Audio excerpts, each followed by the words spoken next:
Talking about transformational change and diversity might be challenging for many organizations. Who should you ask? Who really has a clue about it? Who is a real expert in the field? I can tell you today, we have someone with us who is one of the world's leading experts in this subject matter area. Hello and welcome, Shelley Bridgman. Wow. Who were you talking about, Niels? I was talking about you. Thank you for such a wonderful introduction. Yeah, thank you very much for taking the time to being with us here today.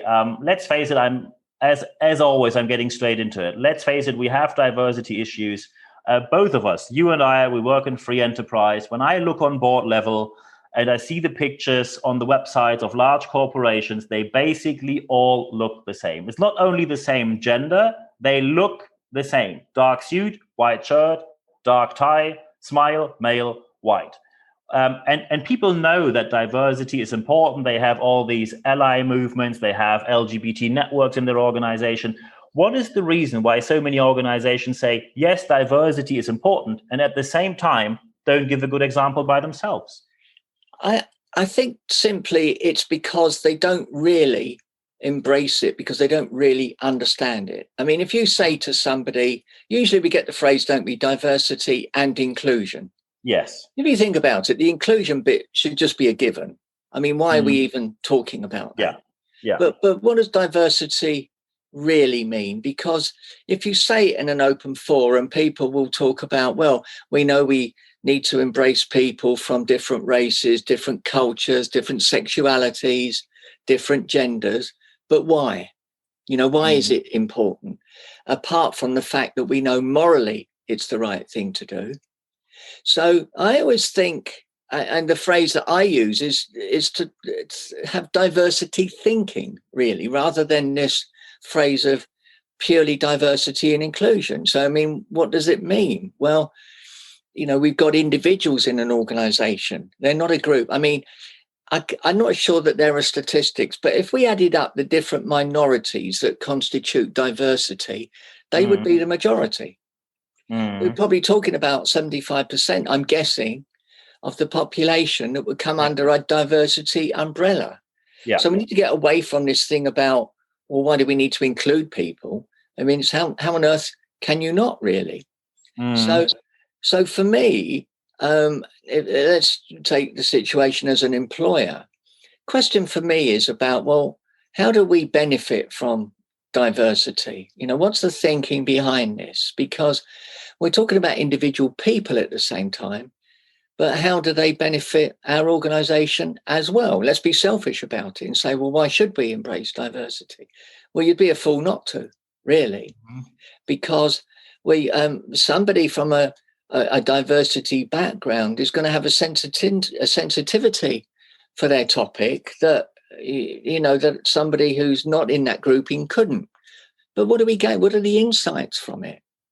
And it's stepping across. When you invited me, I was thinking about it, and as a psychotherapist, I was very impacted by Martin Buber's philosophy.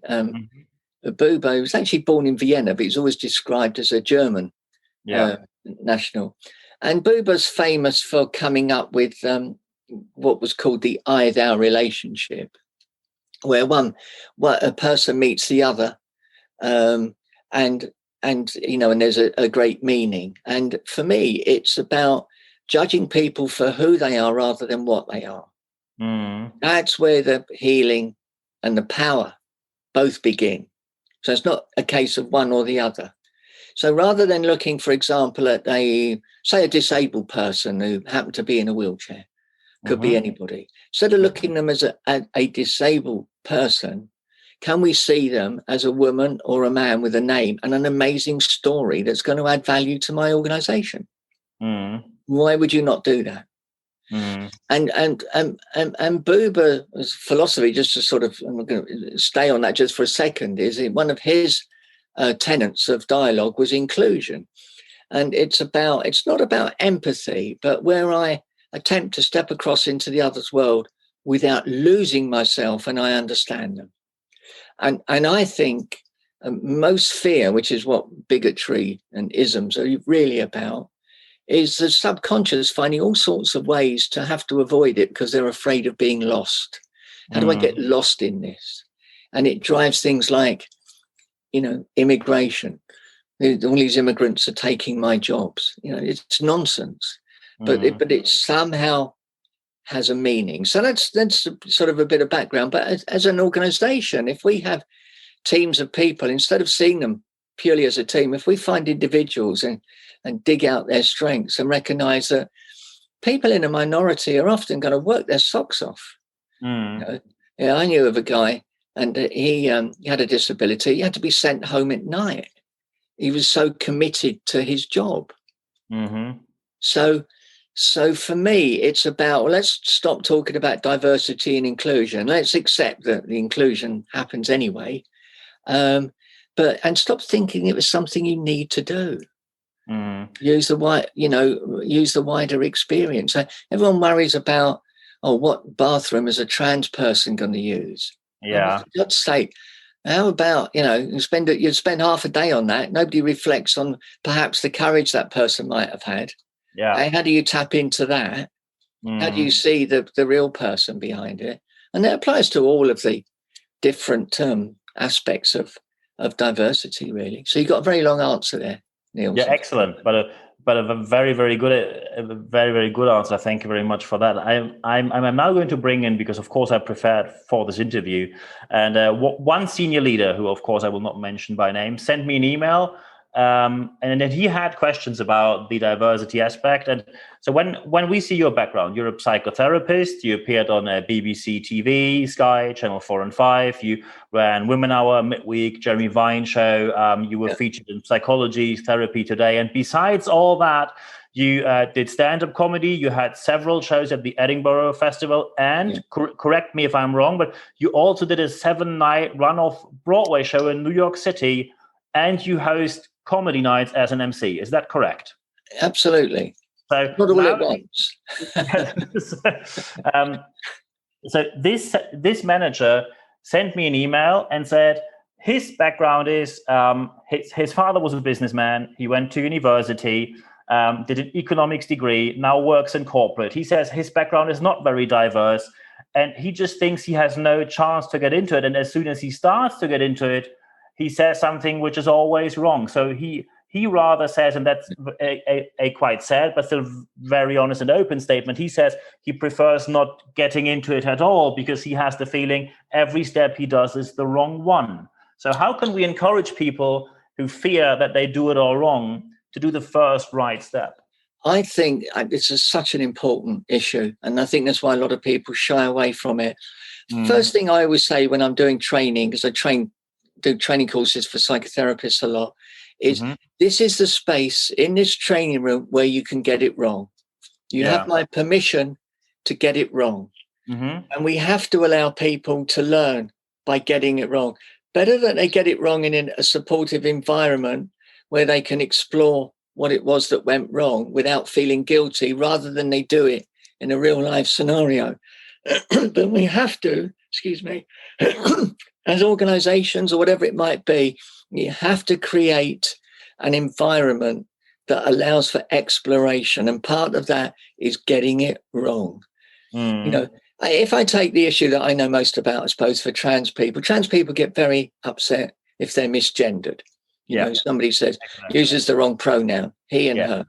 Yeah. But what they will forgive is if they know someone's trying and they get it wrong and they put it right next time. What they won't forgive is when somebody makes no effort, and they don't even bother. Then that becomes offensive.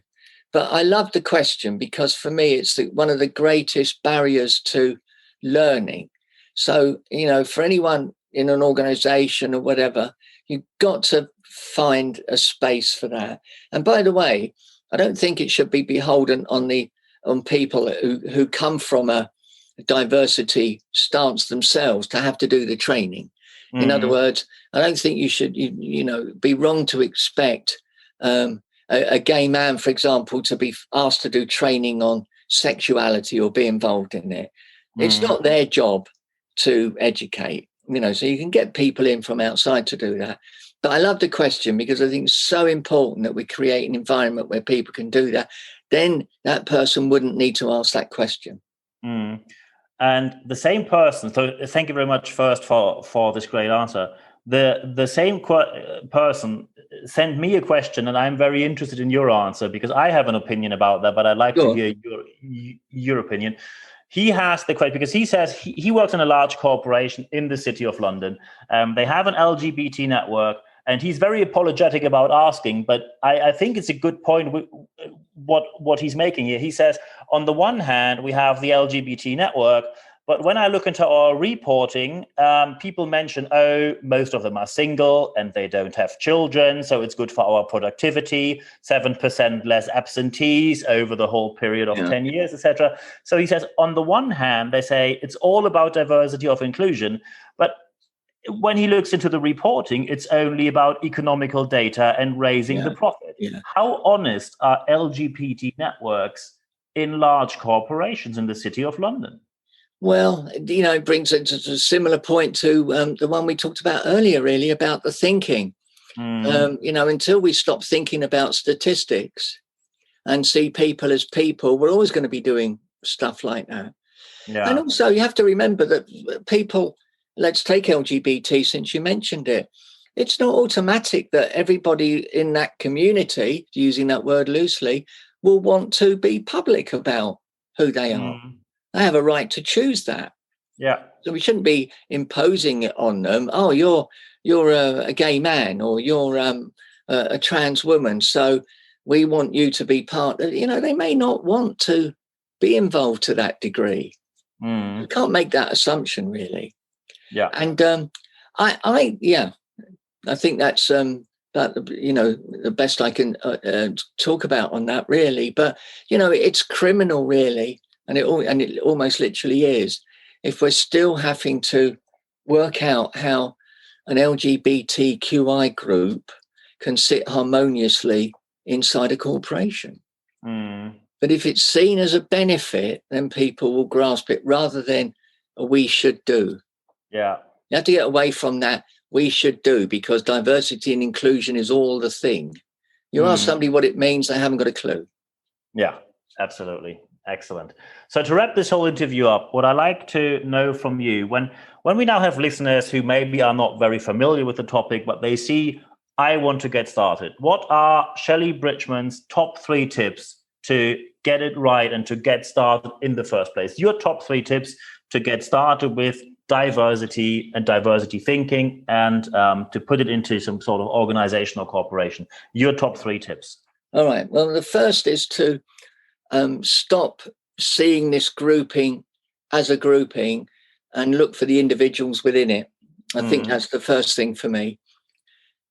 Second is, don't do it because you have to. Just a quick anecdote. I wrote I'll keep this brief, but I wrote a trans employment policy for a major retail chain in the UK, hundreds of branches around the country. It was about 5 years ago. And last year, towards the end of 2019, I got an email from them. We'd like to talk to you about having a trans policy. So I got back and I said, what I think you mean is you want to update the one you've got. No, we don't have one.